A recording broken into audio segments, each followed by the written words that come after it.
Welcome to of the record. ఏపీలో పటిష్టమైన cadre బలం కలిగిన పార్టీ టీడీపీ మాత్రమే. 5 దశాబ్దాలుగా పార్టీని జయాపజయాలతో సంబంధం లేకుండా అంటిపెట్టుకున్న క్యాడర్ ఆ పార్టీ సొంతం. దీనికి ప్రధాన కారణం గతంలో ఎన్టీఆర్, ఆ తర్వాత చంద్రబాబుపై ఉన్న నమ్మకమే. అలాంటి క్యాడర్కు ఇప్పుడు లోకేష్ ఆశాకిరణంగా కనిపిస్తున్నారు.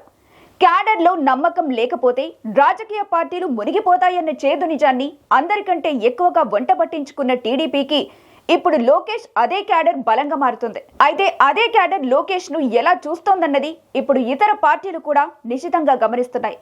ఈ నేపథ్యంలో లోకేష్ క్యాడర్ బంధం ఎలా ఉందో. ఆంధ్రప్రదేశ్ రాజకీయాల్లో ఇప్పుడు పరిచయం అక్కర్లేని పేరు నారా లోకేష్. సీఎం చంద్రబాబు తనయుడిగా, రాష్ట్ర మంత్రిగా, టీడీపీ జాతీయ ప్రధాన కార్యదర్శిగా లోకేష్ ఇప్పుడు ఎంతో కీలకంగా ఉన్నారు.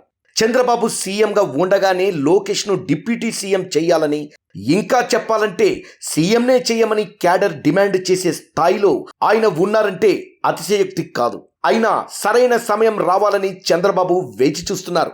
ప్రస్తుతం రాష్ట్ర రాజకీయాల్లో చంద్రబాబు తర్వాత అత్యంత యాక్టివ్గా కనిపిస్తున్న లోకేష్ను టీడీపీ భవిష్యత్తు నేతగా పార్టీలో క్యాడర్ నాయకులే కాదు, ప్రత్యర్థి పార్టీలు కూడా చూస్తున్నాయి. మరి అలాంటి నేతకు టీడీపీ క్యాడర్ కు మధ్య బంధం ఇప్పుడు పార్టీ భవిష్యత్తుకు చాలా కీలకంగా మారుతుంది. గతంలో తాత ఎన్టీఆర్ తర్వాత తండ్రి చంద్రబాబు తరహాలోనే క్యాడర్ కు అత్యంత ప్రాముఖ్యతను ఇస్తూ పార్టీని ముందుకు తీసుకెళ్తున్న నారా లోకేష్ పై వారిలో విశ్వాసం కూడా అదే స్థాయిలో ఉంటుంది. దీనికి ఉదాహరణగా తాజాగా ఆయన చేపట్టిన 2 కార్యక్రమాలను చెప్పుకోవచ్చు.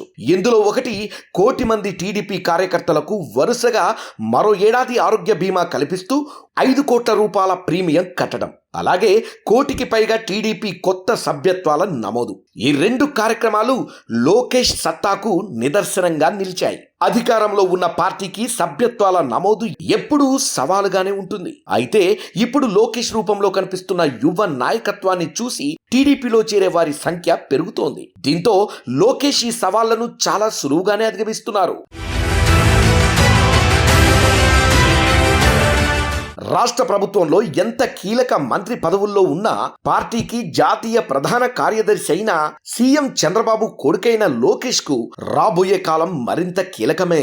ఎందుకంటే పార్టీకి అత్యంత కీలకమైన క్యాడర్ను కాపాడుకోవడం ఆయనకు ఎంతో అవసరం. ఇలాంటి పరిస్థితుల్లో లోకేష్ కు క్యాడర్ కు మధ్య సంబంధాలు గతంలోలా లేవని, బంధం తెగుతోందని, ఆయన క్యాడర్ కు దూరం అవుతున్నారని, బిజీగా ఉంటూ క్యాడర్ను పట్టించుకోవడం లేదంటూ కొన్ని వార్తా కథనాలు చక్కర్లు కొట్టాయి. అయితే వాస్తవ పరిస్థితిని చూస్తే అవన్నీ అబద్ధాలే అని అర్థమవుతోంది. ఎందుకంటే ఇలాంటి ప్రచారం చేస్తున్న వారంతా లోకేష్ విదేశీ టూర్నో, తన శాఖల్లో ఉంటున్న బిజీ కారణంగానో ఈ విమర్శలకు దిగుతున్నారు. కానీ కీలక పనుల్ని చక్కబెట్టాల్సిన పరిస్థితుల్లో ఉన్న లోకేష్ ఇవన్నీ వదిలేసి క్యాడర్ చుట్టూ తిరిగితే జరిగే నష్టం అంతకన్నా ఎక్కువే.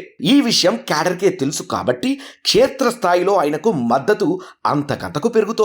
మరోవైపు మిగతా పార్టీల సంగతి ఏమో గానీ టీడీపీ మాత్రం ఇప్పుడు యువ మంత్రం చెప్పిస్తోంది. దీనికి కారణం లోకేష్. చంద్రబాబు కేబినెట్ లో చోటు సంపాదించిన యువ మంత్రులంతా లోకేష్ టీంలోని వారే. అంతేకాదు కింది స్థాయిలోనూ యువతను ప్రోత్సహించేందుకు లోకేష్ ఎప్పుడూ ముందుంటారు. దీంతో లోకేష్ ను చూసి పార్టీలోకి వచ్చేవారు, పార్టీలో ఆయనతో పాటు నడిచే యువకుల సంఖ్య అంతకంతకు పెరుగుతోంది. ఇదంతా తిరిగి క్యాడర్ కు లోకేష్ కు మధ్య బంధాన్ని బలోపేతం చేస్తోంది. వీరంతా ఇప్పుడు లోకేష్ మంత్రమే జపిస్తున్నారు. ప్రభుత్వాన్ని నడుపుతోంది చంద్రబాబే అయినా భవిష్యత్ టీడీపీ బాస్ గా లోకేష్ ని చూస్తున్నారు. దీంతో కింది స్థాయిలో క్యాడర్ కు లోకేష్ కు మధ్య గ్యాప్ అన్నది ఒట్టి మాటే అన్నది స్పష్టంగా అర్థమవుతోంది. క్యాడర్ తో ఓ రేంజ్ లో పినవేసుకుపోయిన లోకేష్ బంధం ఇప్పుడు టీడీపీకి శ్రీరామ రక్షగా కనిపిస్తోంది.